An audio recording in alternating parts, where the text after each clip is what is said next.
ဒီရှုခင်းကတော့ရှုခင်းကုန်းရဲ့တောင်ဘက်ကဘုရားစေတီဘုရားတဆူကိုလမ်းလျှောက်ပြီးတော့လာခဲ့ပါပြီ။ဘုရားကတော့ကြီးမားတဲ့လက္ခဏာရှိတယ်။ဘာဘုရားလဲတော့မသိသေးပါဘူး။ရှေ့မှာ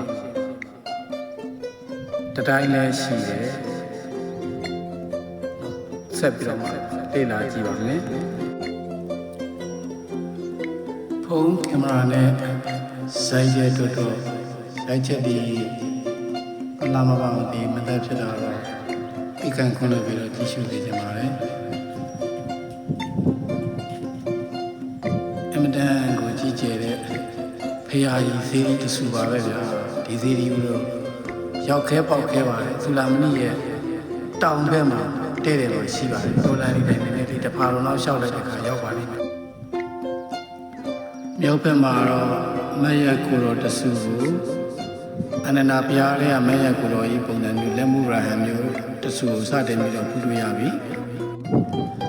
အင်္ဂလိပ်တရားတွေလည်းကောင်းကောင်းဝင်ကိုတွေ့ရပါသေးတယ်ဗျာလမ်းလေးတိုင်းပဲ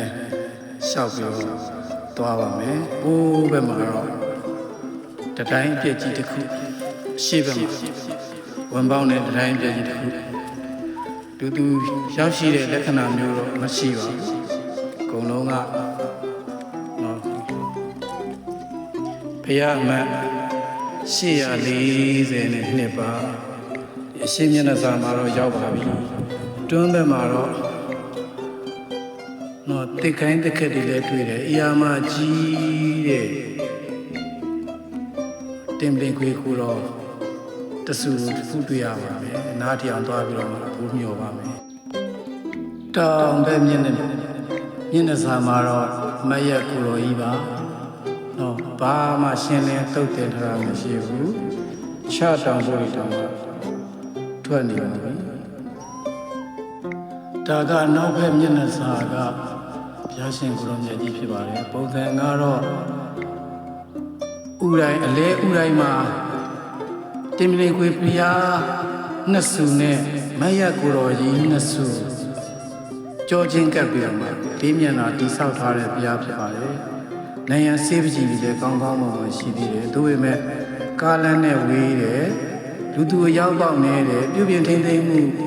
နေတယ်။လမ်းနေရာလည်းမရှိဘူး။ရှိတော့ရှိတယ်ပေါ့နော်။သူဘုရားမှုတွေရောက်လာနိုင်တဲ့လမ်းမျိုးမဟုတ်ဘူး။ဒီအတွက်ဒီဘုရားကြီးတွေကထီးထီးဖြစ်နေကြတာဖြစ်ပါတယ်။မမျိုးဘူးကောင်းပါတယ်